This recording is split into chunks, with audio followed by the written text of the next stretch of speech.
marker, another marker, this one, mark, and this guy, and a notebook, marker, and marker.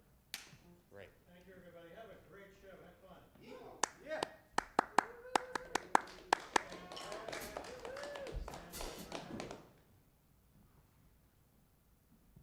Stand by, Kate.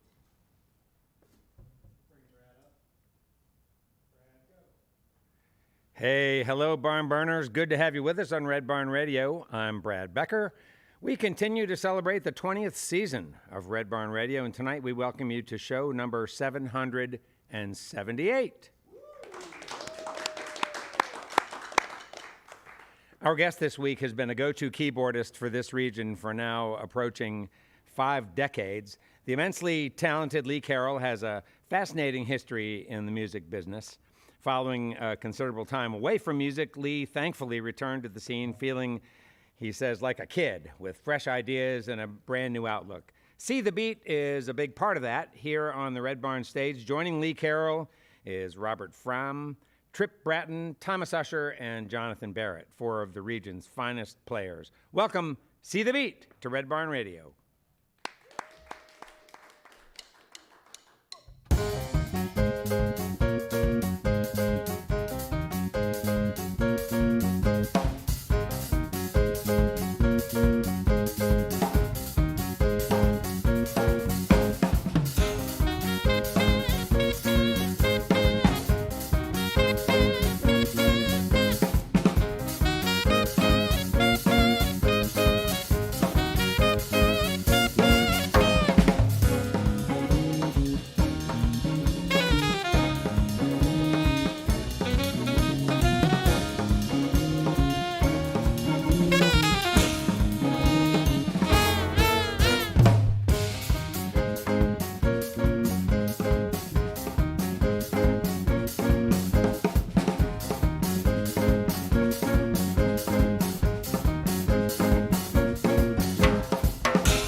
Good evening and welcome to Red Barn Radio.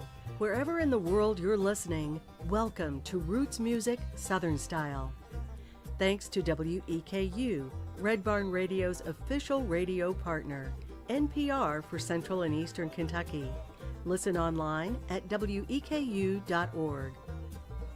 Red Barn Radio is supported by Visit Lex, Lexington, Kentucky's Convention and Visitors Bureau.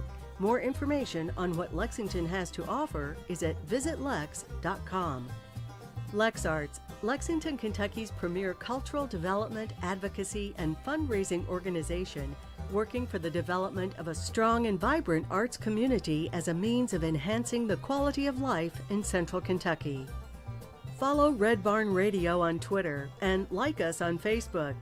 Here's the host of Red Barn Radio to tell us more about tonight's performers. Lee Carroll's See the Beat explores the musical dialogue between Africa and the New World. They play reggae, ska, salsa, Afro-Cuban jazz, Brazilian samba, New Orleans R&B, funk, and Afrobeat. A talented group of folks who believe in the healing and positive impact of music in ours and other cultures. See the Beat will have you dancing in your living rooms tonight, I believe. The Beat, or plug in your best speaker and subwoofer. Get ready for an evening of music and conversation with this great band. Welcome back, See the Beat, to the Red Barn stage.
Hey, listeners, great to have you with us on Red Barn Radio. Hope you are having the time, at least a fraction of the fun that we're having here in the house at Arts Place in Lexington, Kentucky. We're with See the Beat this evening. They are Robert Framm on guitar, Tripp Bratton playing the drums, Thomas Usher back there on the bass. We haven't met yet, Thomas. And Jonathan Barret playing that saxophone, and then Lee Carroll, who has brought all these folks together. And it's just great to have you guys with us. Yeah, great sound. So, Lee, I wonder, before those songs are lost, do you want to talk at all about, even the most recent tune that you played there? These are all your compositions, right? Yeah. Yeah. I started writing songs at the beginning of the pandemic. I think a lot of artists who were locked in the house got very creative. Ended up writing about 35 songs during that period, and about 20 of them we've been in the studio and have recorded and pushed them out on streaming services. So Spotify, Apple Music, Deezer, all those streaming services. Ed asked me to mention the name of each song before we play it. Now I've done 4 songs and haven't said anything. Well, that's all right, but you know what? It's sorry, okay. Ed. We can go backwards, and you can. Well, the last one was Sweetness, and that's our disco song. You know, it's. I'll be honest. I was never a big fan of disco because I was kind of into the blues and the jazz stuff by then. So, but that's really fun to play. Actually, there's a series here called 10 and 20, and they came in the studio as we were recording that song and filmed us. So that's out on the internets, another version of that last song. Prior to that was a song called Locomotion. And for the musicians out there, that song was in 7/8. Robert Framm, no, you didn't take a solo. I had a solo on that, and Jonathan Barret, sax solo on that one. Before that, a song called The Gospel Truth, which is, I grew up in Cave City, Kentucky, a little town about 90 miles north of Nashville, and I used to listen to the radio there, and every Sunday they had gospel music. So during the week it was all R&B, 60s R&B, and then on the weekends, on Sunday, it would be gospel music. And so I became immersed in that, and really, if you look at the influence of gospel music on popular music, starting with Ray Charles, and what he brought into popular music. And there was a lot of resistance to it at first, but it really is a big part of what we embrace as popular music now. It's influenced by gospel, black gospel. And is that the kind of gospel that you were hearing on the station when you were growing up? Okay, cool. Yeah. And the song we started with was Hotel Nacional. That's a big, fine hotel in Havana, Cuba, and my wife Connie and I traveled to Havana about 5 years ago and spent a couple of weeks there, and it was really an amazing experience. I used to think of New Orleans as a musical mecca, but when I got to Havana, I realized there's a whole nother level of musicianship out there, and you just didn't hear anybody who couldn't play. You didn't hear any bad music. I don't care how small the dive was. If there's a band playing in the music, they were in there, they were cooking. So Hotel Nacional was inspired by our trip to Havana. Nice. So you go back and you talk about how gospel music impacted you as a young person, talking about as a kid that early? Yeah, teenager, yeah. Yeah. So you were in Cave City through what, middle school, through high school? No, through high school. I was born in Glasgow, 11 miles away, and spent my first 18 years in Cave City, Kentucky, which is, for those from out of state, they might know Mammoth Cave National Park. It's that area. So there were a lot of, I-65 went through there. Prior to that, my dad always said each generation has a road. His generation, it was 31W, and then the old Dixie Highway before that, and then I-65 came through in my generation, and so all the tourists from Michigan and Indiana would come down through there, and so it was a big draw. It's a big part of the commerce in that part of the country. Was radio the primary window for you to sort of the diverse kinds of music that you're into, or were there also teachers, even high school teachers and whatnot, who? No. They were not. No, and I didn't know any musicians when I was growing up. There weren't any around there, and what there were country musicians, and that really didn't interest me. The interesting thing, and for younger people might not really appreciate that, but when we grew up, there were 3 channels on television, right? ABC, NBC, and CBS, and eventually PBS came in. And PBS ran a lot of arts programming. And the combination of the radio out of Nashville and the really interesting music that I saw on PBS growing up were probably my strongest influences. They'd like to hear you talk about that at PBS. Yeah. Yeah, same with so many of us. We learned so much that way. Okay, so what did you did you consider yourself were you a musician as a teenager?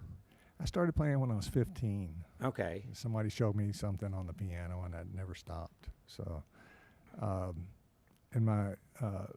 moved to Lexington in '71, and played with a band here called the Hatfield Clan, which was it became eventually the Metropolitan All Stars. So they were, a big Lexington group for many years. In my mid-20s, I decided I needed, if I was going to be a musician and pursue it seriously, I needed an education. I went to Boston and attended Berklee College of Music for 3 years. I did not know that. Yeah. Okay, so you were there. So did you finish the program you started there? No. That's okay. I was curious. Yeah.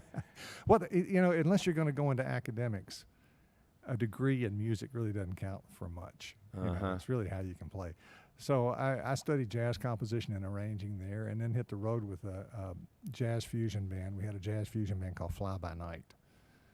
And we used to play in Lexington. We'd play at Breedings here, and we'd play in Cleveland at Dewey's, and we would play in Florida. Just wherever anybody in the band grew up, we would go there and play. And we did that for a number of years, and then that kind of dried up, and I ended up moving to Nashville. So. Well, that's a huge leap. You go from 15, and somebody was just showing you a few things on the keyboard, and then all of a sudden you're into some really deep music. Did that happen at Berklee? Berklee certainly expanded my idea of ideas about music. The thing about growing up in a small town in Kentucky, and all of a sudden you're in a real cosmopolitan city, and you can walk from one corner to the next corner and hear half a dozen languages and dialects. So that was exciting as anything else. All the cultures, and I'd walk into the Berklee classrooms, and there's people over here speaking Spanish, and people over here speaking French, and there's Africans over there, and it's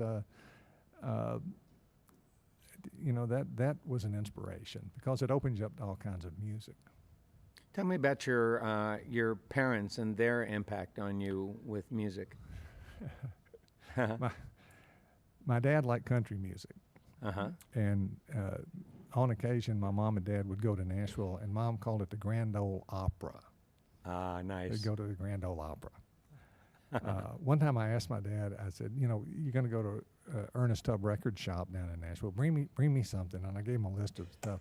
And he came back and he had a Monkees album. That's all they had. It wasn't Ernest Tubb and stuff. Yeah, thanks, Dad. Oh, that's great. And okay, so then Berklee, and then you did some touring, and ultimately you found yourself sort of in a Nashville setting. How old were you then?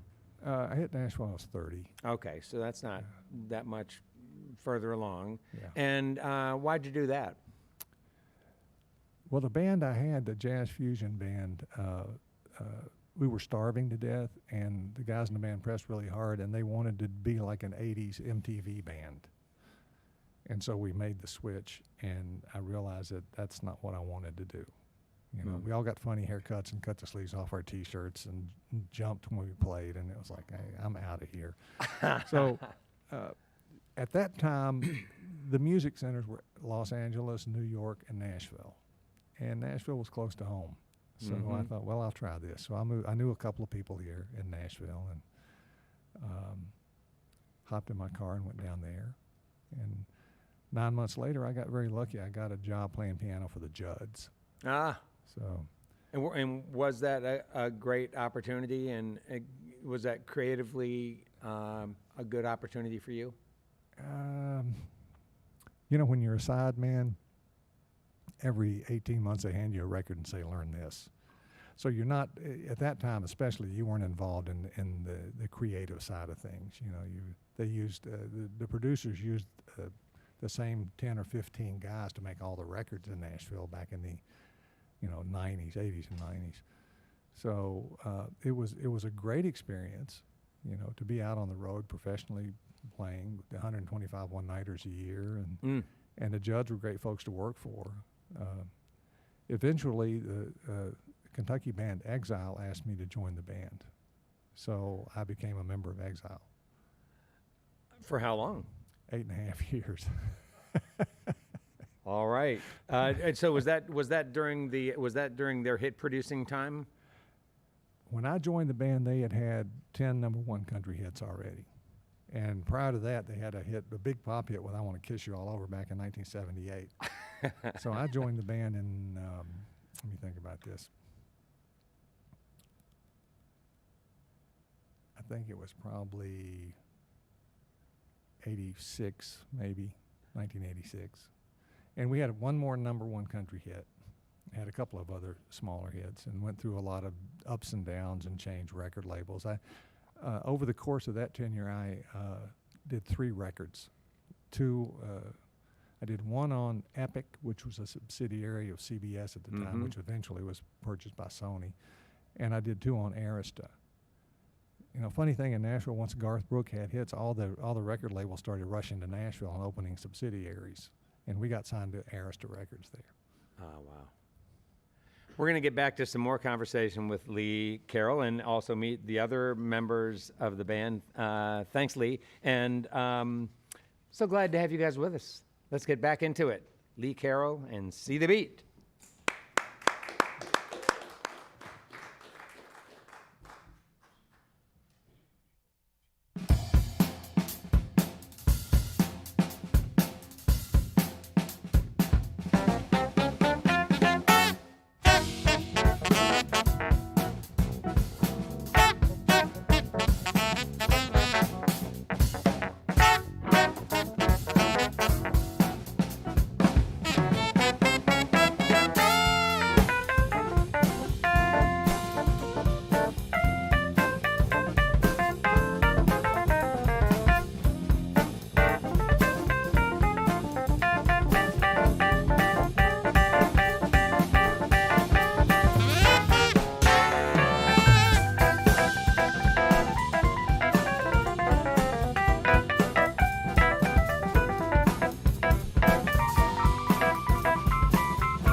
This next song is Shake It. Shake It.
Thank you.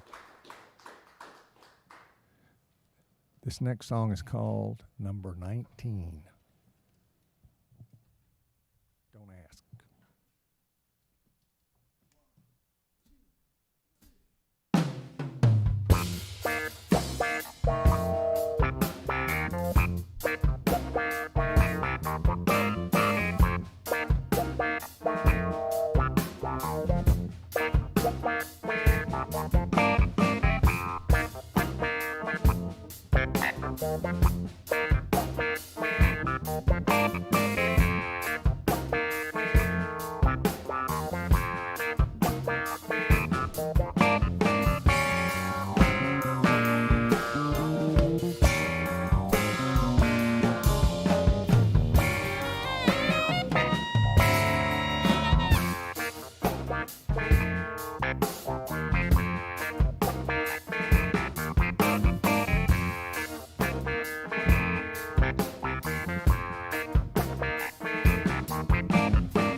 Hey, before I tell you about what we have coming up next on Red Barn Radio, remember that Red Barn Radio live streams, both tonight's and on any Wednesday, remain available online for you to view at your convenience on the Red Barn YouTube channel. Our live video stream is also available on the weku.org website, compliments of WGAD.net in Central New York. Don't miss a single episode of our program, and be sure to tell your friends what you like about Red Barn Radio. It means a lot. Our guest this coming week on Red Barn Radio comes to us from Durango, Colorado. The Stillhouse Junkies are two-time Telluride Bluegrass Band contest finalists and the 2021 IBMA Momentum Band of the Year. They play full-bore blends of blues, folk, swing, bluegrass, and they also boast 3 singers and sweet harmonies we know our Red Barn Radio listeners love. If you like Wood Brothers, Allman Brothers, Gillian Welch, come hear how the Stillhouse Junkies do this thing that we call Americana. Join us next week for an evening of original music, foot stomping fun with Alyssa Wolf, Cody Tinnan, and Fred Kosak. The Stillhouse Junkies on Red Barn Radio. Red Barn Radio, listen to the live. Let's get back to tonight's Red Barn Radio program. We welcome you live on our social media platforms, broadcasting from the Arts Place Performance Hall here in the city of Lexington, Kentucky. Please welcome back Lee Carroll's See the Beat to the Red Barn stage.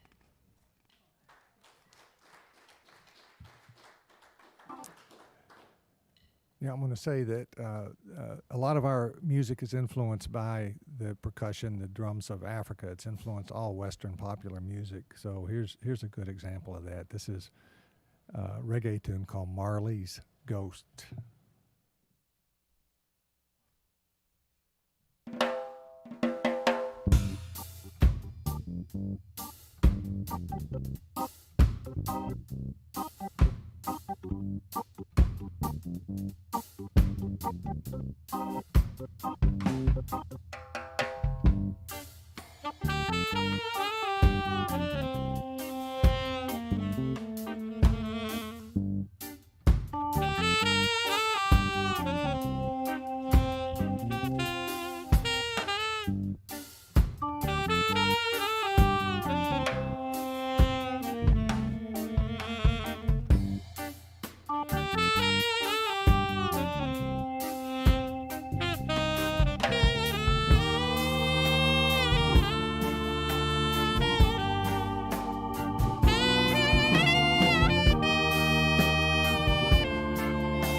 Marley's Ghost. This next song I wrote, I call it Cartagena. You find all around the Caribbean commonalities in styles and beats. And so this is a kind of song you might hear in Cuba or Colombia or Panama, anywhere in the Caribbean. So it's Cartagena.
Well, I paid for the education. I thought I should use.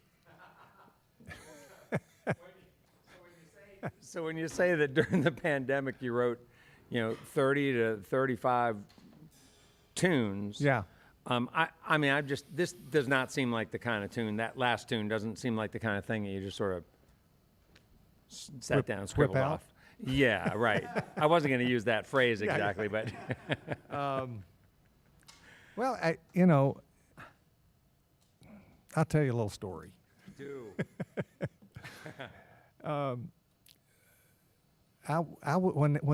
When the plague hit, my wife Connie and I were in Senegal in West Africa, and her trip was a little shorter than mine, so she flew home. And the next day they came on and they said, if you're an American, you'd better get home. And the next day they shut the airport in Dakar, where I was.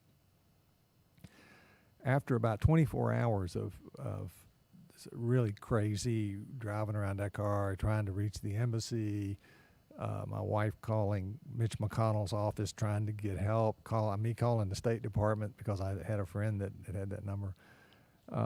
We were able to get on a plane. My singing partner, who's from Senegal and now lives in Chicago, we got home.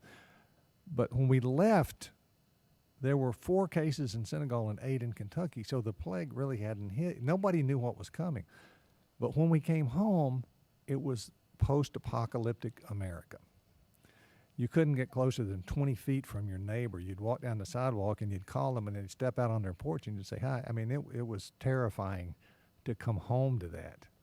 As hard as it was for everybody here, it still hasn't hit West Africa. So we got home, and you're in the house, and what do?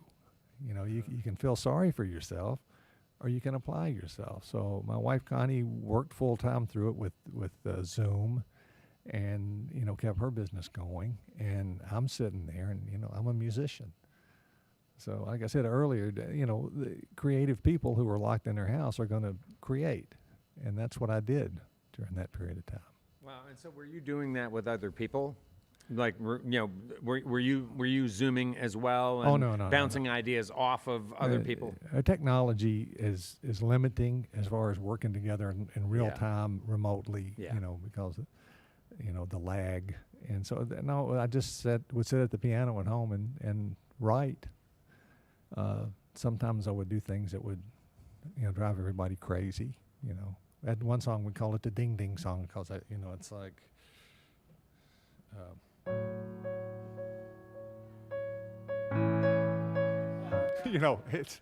If I do that for a couple of hours.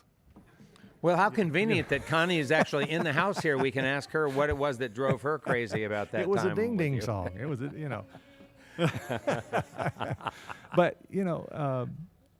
I was very lucky. I got home and I could sit there, and I had the ability to write and as she continued to work. And the other thing is, I don't think people understand what Lexington is like. Lexington has a tremendous musical history. I mean, you look back, you got people who have lived here like Vince Gill and Jerry Douglas, and people who have changed music in our lifetime. Bela Fleck lived here for quite a period of time, and there have always been great musicians in Lexington. Really fine musicians, and I'm lucky to be able to play with these guys. Tripp Bratton is probably in 20 different bands, and he's the leader of the March Madness marching band, and Thomas Usher is the music director of the Allegro dance troupe, and Jonathan Barret teaches and writes and composes and plays in bands, and Robert Framm is currently out on the road with Jocelyn and the Sweet Compression. If you see them coming to your area, you'd better go out and check it out. Indeed. But he's traveled all over the U.S. and Europe in his history. So wonderful musicians to play. And if you're a writer, to have musicians of this quality to play your music, I mean, it's wonderful. I'd love to talk to some of the other folks in the band, if you're willing. There's a microphone right up here. Tripp, would you mind? Yeah, let's chat for a minute. So this microphone right here is great. And that's Tripp Bratton, who is stepping up. And This one here. yeah. Hi, Brad. Hey, Good to see you. Tripp, it's really nice to see Yeah. you too. I think the first question I had for you was, what do you do to stay in shape? That was really physical stuff. All your playing is very physical. Well, I play hours and hours every day, and I do some gentle yoga type stuff. I kind of have my own little routine. Do a lot of walking. I do some writing and stuff like that. But drumming is really, I'm on my feet a lot. Like when I'm teaching, I'm usually on my feet. If I'm teaching well, not when I'm teaching the African drums, but when I'm teaching fusion ensembles. Like I have fusion ensembles at Berea College and Center College, and right now I'm doing a camp with kids on my feet for about 7 hours of that time. And so, yeah, playing a lot, moving around a lot. I try to work the middle area because my legs and my arms get worked by drumming. And so when I'm at home, I'll do some sit-ups and, the kind of stuff you would do for your core. Core stuff, Core right. stuff, and then walking and trying to get some aerobic, endurance kind of thing. Have you ever had an injury that had you? Not since I've Often. played professionally. No, I mean I broke my leg before. I broke my leg when I was a kid, and that actually kind of steered me away from sports a little bit and more towards music. Oh, all right. Because I'm like, I can't really do sports for about 6 months, So that really kind of helped me get kind of focused on doing music, and drumming is probably one of the most athletic type of instruments. So that and dancing. I love dancing too. So I'll put on music at home, and I'll do my dancing. I'll try to do some twisting and all that kind of stuff. Freestyle mostly, but I try to work the areas that I feel, and of course I always try to lengthen and stretch, and Yeah. I have certain routines that I do to kind of lengthen my shoulders, and I had a little shoulder for a while I had a little shoulder injury, and I went to UK, and they said, we want to do surgery on it, and eventually I went and did some therapy with a guy who no longer is with us, Charles Metzger, who I owe my shoulder health to. He did some work on it, gave me some exercises, and about 6 months I was back to normal, but it didn't impede my ability to play. It only when my arms got up here, that it really affected me. So you're a person, a musician who likes to teach, an artist who likes teaching. Teaching is just something that kind of happened. When I was a senior in high school, I was running the Hinterclay drum line because the guy that was supposed to teach our drum line and marching band didn't show up. So I was the section leader that year. I ended up having to write our music, the drum music, and I had to teach everybody how to play it. And then I started doing like marching band, drumline camp, and stuff like that. And then when I started doing more African drumming, I started working up right here in this building upstairs. Arts Place here, Syncopated Inc. used to live up on the third floor for about 10 years. We brought in a lot of African drummers and Cuban and Caribbean drummers, Brazilian. We brought in Nego Gato. We brought Gideon Alawoyi, who we've been bringing back every year since at least 2000 or so. But we got a residency for him to come here for a year. So I learned all these African rhythms, and people wanted to keep playing them after these guest artists would leave, and I had kind of compiled a whole book of these rhythms that I had learned from all these wonderful musicians from around, African, Afro-Latin, Brazilian, things like that. And so I've been doing, percussion classes for the public, for kids, for anybody. I'm a big believer in music.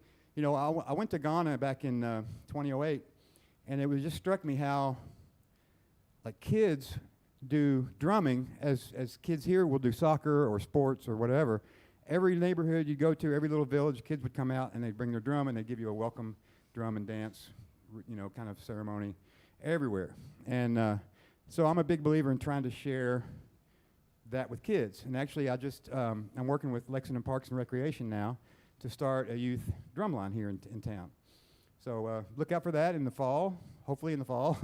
We've got approval and budget, so who knows the timeline exactly. We're still working on that. But so I'm going to try to introduce it here with having some youth groups that are through the Parks and Rec here in town. And so, yeah, I'm a big believer in, passing it on to the next generation. Yeah. I've been lucky to have some older folks take me under their wing when I was younger. And, Anybody in particular that? Well, you know, I'm really Really not fortunate. to. I had a mother that was just one of the legends of jazz, Gail Winters, and recently, thanks. We miss her a lot. I miss her. I love her. Yeah.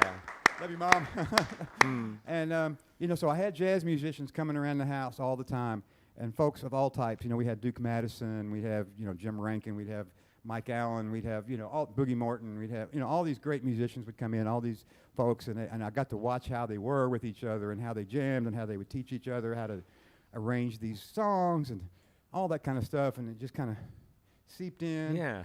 And all that. And as I got older, folks like Ed Miner brought me into his group. Some of you radio folks may know Ed Miner. He had a long-running jazz radio show here in Lexington, and was one of the best-known jazz guys. And I was in his last hurrah band. He put together this really kind of cool jazz, George Shearing type of thing, and I was playing vibes with that group. And I got to play with Jim Rankin. Some of the folks my mom played with, I ended up getting to play with. I played with Duke Madison for a number of years over at French Quarter Suites with Keith McCutcheon and Bruce Lewis and some other folks, yeah, so I've been really lucky to work with folks that had learned from some of the early jazz masters, growing up, and then of course getting to play with some of the ones that were still around in the 80s and the 90s and whatnot. So been really blessed. Like Lee said, there have been wonderful, and there still are, just some really wonderful musicians that have come out of this area. So really thankful for that. And so Yeah. I feel a need to share it with Yeah. the next generation. It's not like I didn't go to school like Lee said. I didn't go to school to go into academia, but it just kind of became a natural part of what you do. When you learn, you share. Yeah. So that's just kind of how it came to me. Well, we're really thankful for you. Well, thank you. Yeah. Thank you all for doing this show, because local music, live music, especially after what we've been through with the pandemic, where we all have been separated from each other, it's been really wonderful getting out and being able to play and people listen and clap and hear, and we play with each other, and you just can't replace it. You can't stream that feeling. You can't.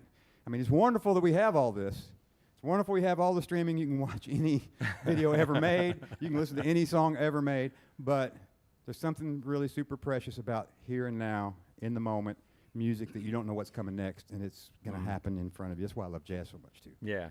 Yeah. All right. Hey, thanks. Yeah. Thanks, Tripp. Yeah. Hey, I wonder if would you mind coming up, Thomas? Because I didn't have a chance to meet you yet. I hope you don't mind talking a little bit. Let's do it. Let's do it. Put this theater degree to use. So tell us about you, Thomas, and your background. I'm from Alabama, born in Tuskegee. Okay. Around the Hoover, Birmingham area. Grew up mostly around there. Actually went to Berea to basically get out the state, and ended up running into Tripp, and Oh, it's wow. kind of basically I'm gonna echo what Tripp said, and I basically just kind of fell into it too. I guess call it job security, because no one wants to play bass apparently. So yeah, call it job security.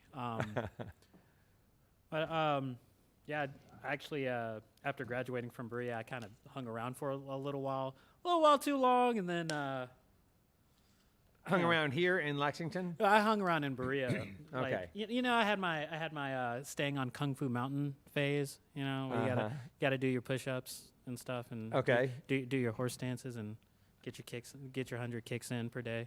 I'm going way too far with this analogy. Well, I mean the. I would think the bread pudding festival alone in Berea would be enough to keep you there. No, is that the way? Is it no, Spoon bread. Oh, Spoon bread. Whoops! I knew I missed that. This. Oh yeah, spoon bread. Yeah. So are you now officially Kentuckian? I mean, are you headed toward becoming a Kentucky colonel at some point in time? Oh, I mean, I don't know if I'm that cool, but No, you're cool. Why not? Let's do it. What about the dance connection? Yeah. Some of you who listen to the radio around here, to WUKY, who know DeBron Thomas. He introduced me to Gina Clavine, the director of Allegro Dance Project, and how I like to describe it is that we are an outreach program that works with children with specific needs. That just happens to have a professional dance company attached to it. But we're mostly the outreach. I spend most of my time doing the outreach and going to different schools and programs, and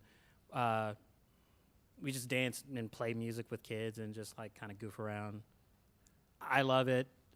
What age group really charms you? I'm going shouts out to the preschoolers. They keep it cute. They keep it like just reactive, excited all the time. Nothing against middle schoolers. Sure. Which, if I went and got an education degree, I would probably teach middle school. But like the closest to melting my heart, preschoolers. All right. It's sure nice to meet you. I'd love to talk longer. I think I need to kind of pick up my pace now. Oh yes, So we absolutely. can make sure we get everybody in. How about let's bring up the two soloists together? Could we do that? Robert and Jonathan. Let's have a conversation, just brief, about soloing to this kind of music. What do you really enjoy about that role that you play in this band in See the Beat? I like that it's just pure music. Lee writes great charts that are great vehicles to solo over, so it's hard to sound bad on them. But it's just you get to stop thinking. Ideally, there is no thought when you play. You're just listening, and you become the music. I like that part of it. Yeah. What's your background in your training? I started playing guitar when I was 6. I produced my first record, rock and roll, when I was like 16. Huh? I started playing sax and bassoon in middle school, and I actually went to college for double majored in saxophone and bassoon, so I did all the jazz stuff, and I did all the orchestral stuff. I also play piano, and I write a lot, all the woodwinds. I kind of make it my thing to figure out how to play every instrument I can get my hands on. Wow, you sound like you could be an amazing music educator. Is that something you see in the cards for you? No, I mean, like Tripp said, that's part of it. You got to pass everything on, or else there won't be anybody to play with. Yeah. But in general, I find that teaching helps me get my thoughts together and how I work on my system out, so that it just makes me a better player in the end. Yeah. I think when I first graduated, I did a bunch of freelance stuff full time. I was just traveling all over the place. I played in like 10, 15 different bands. I was a principal bassoon in the Lexington Chamber Orchestra for a couple of years. I did Broadway shows. I did a little bit of everything. And now I'm living up in Louisville. I front my own band that I write all the music for, and we're finishing up our first full-length record this year. What kind of band? Oh, it's like a fusion of rock, jazz, blues, R&B, soul, a little bit of everything. Oh, come on, we're open to that here. So bring them down. Yes, sir. Yeah. That's Jonathan Barret, and then last but not least, Robert Framm. And so, Robert, you've been on the show before, playing with a variety of different, I think at least a couple of times. Lark maybe. Watts, I remember. Yeah. And is this is this kind of your favorite kind of music to play? It right now, yeah, pretty. I'm partial to it at the moment. That's the right answer. Oh, hi, Lee. I forgot you were here. So you're not from this area. No. I moved here from Baltimore. I grew up outside of D.C. And what brought you here? Just hanging out with Lee and musicians and No, did you were in D.C. How did you meet Lee in D.C.? Well, Lee used to live in Pennsylvania. Oh, so, okay. Yeah, we'd play gigs on the East Coast together. And, Oh, all right. Yeah. So you guys have known each other for a long time. Yeah, long time. Well, you're a beautiful player. You have formal training? Some Yeah. not so formal. Yeah. Yeah, and what kind of training did you have? Did you do some in college? No, I just took guitar lessons from people. you know, and yeah. Did you learn from videos? Some, yeah. It was all kind of before the YouTube revolution, so yeah. Uh-huh. Yeah. You have students? I do. So Yeah, I know, and I've been a student you've of been yours. one, yeah. I don't know if I was a very good one, but You I were. was one.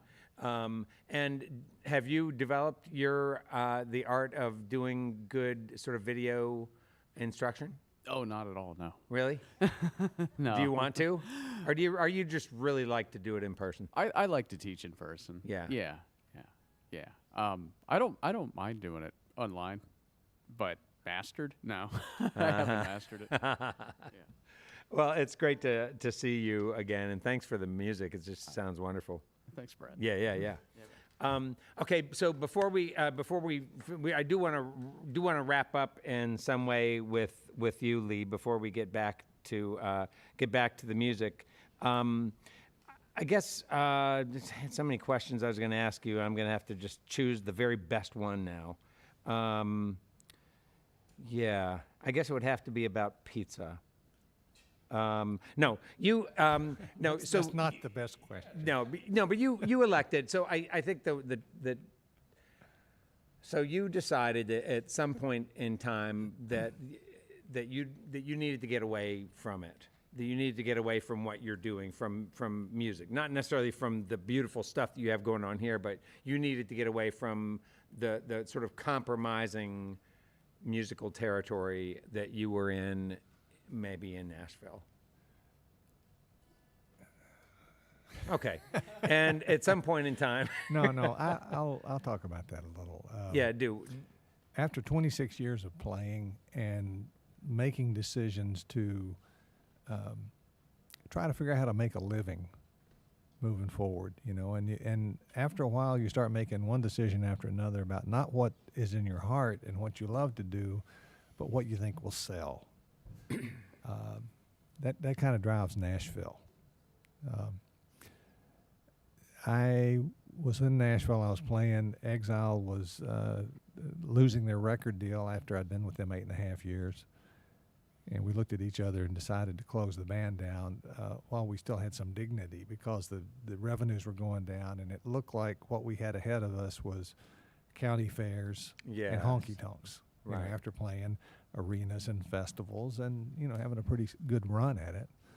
On top of that, my son was born. He was very ill when he was an infant, and we got through that, and he's okay now. He's 30 years old, but it kind of shook our lives up, and the band was breaking up. And you know, the truth of the matter is, you can hear what we play. My heart really wasn't in country music. Yeah. I can look back on that time, reflect back on that time, and appreciate the gifts that I got from playing there and the knowledge I got playing professionally.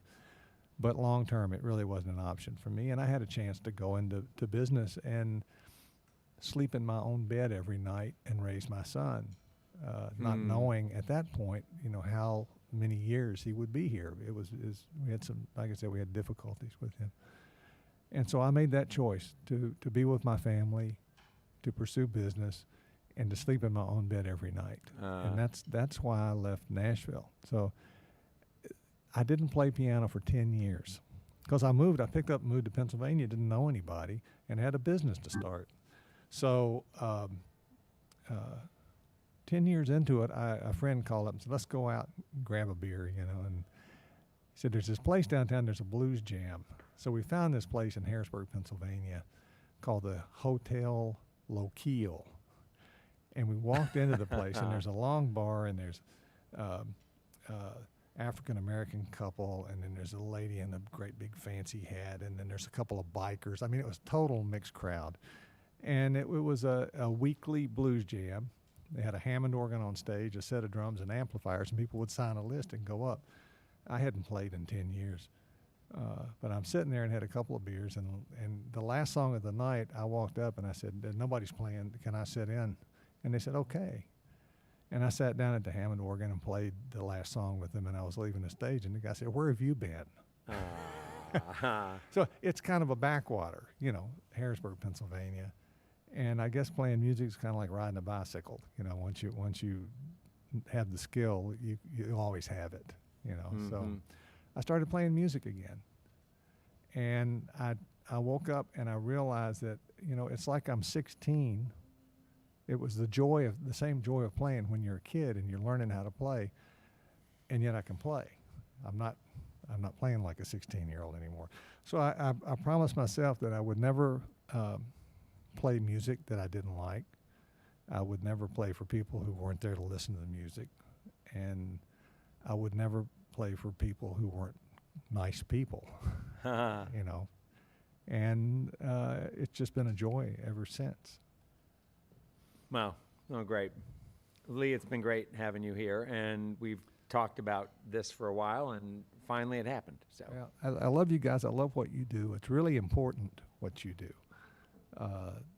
20 some years, this project has been ongoing, and the world has changed, and you guys have adapted, and now it's all YouTube and videos, and yet I assume you guys are more successful than you've ever been, have more people tuning in and listening to the music you produce here. It's just a pleasure to be part of it, and thank you for inviting us. Thanks, Lee. All right, let's welcome back Lee Carroll.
That was a Kiss goodbye. Was that Dewey Street? No, that was a Kiss goodbye. We jumped Dewey Street. You want to talk about Dewey Street? Do as you please Street. Sure. There was a street in Lexington that had a bunch of clubs back in the 50s and 60s, and a lot of musicians back in the 60s learned a lot on that street from guys like Duke Madison, who played clubs there. I have a friend, Rodney Hatfield, who does all the art for our if you go on the streaming services and look at all the singles we released, about 17, 18 singles so far, each one of them has a painting associated with it. And my friend Rodney Hatfield did those paintings. He had his first professional performance on Dewey Street with Tripp's mom, Gail Winters. Oh, all right. He walked up on stage with his harmonica, and the stand he was playing, and the stand let loose and started going to the ground. So he started to squat with it, and people went crazy thinking it was part of the showbiz. And he was hooked. He never looked back. So, it was the clubs and stuff, but it was also stuff that probably shouldn't have been going on, and they called it Do As You Please Street. Ah, Dewey Street. nice. You guys want to play Dewey Street?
Wow. Well, there are so many people to thank for our program. First, Lee Carroll, See the Beat, our guest this evening.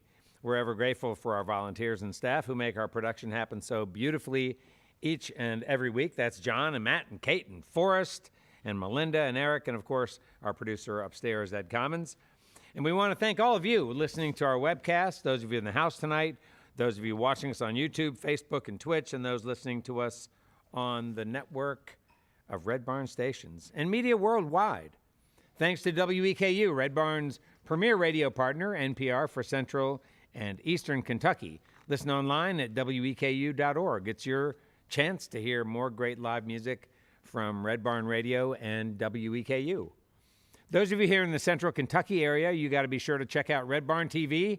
It's our weekly program of music, now on ABC 36 WTVQ.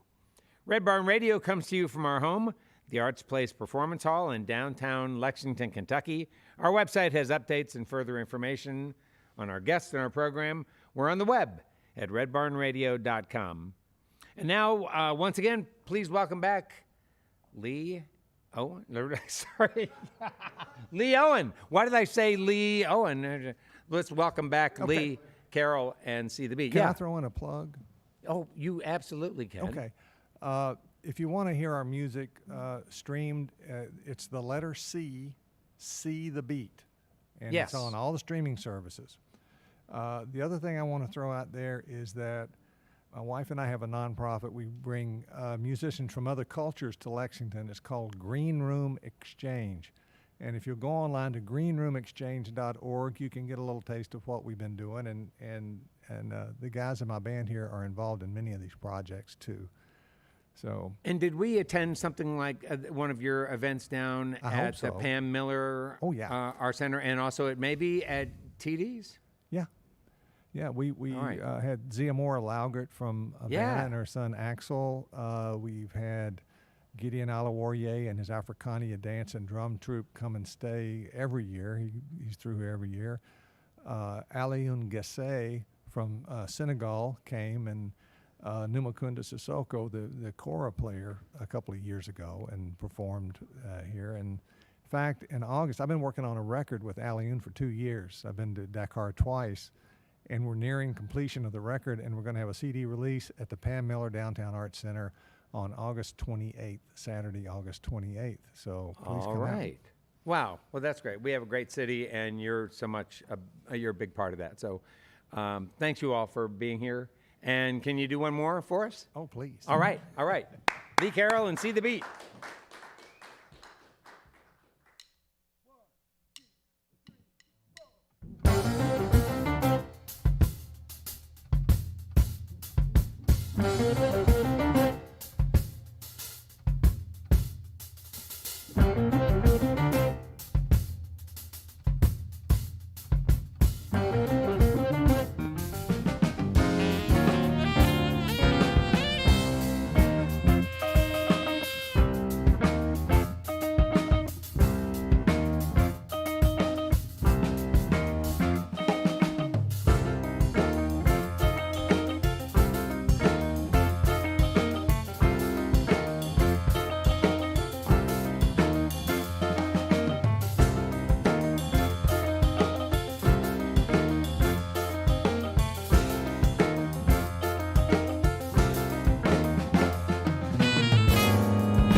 All right.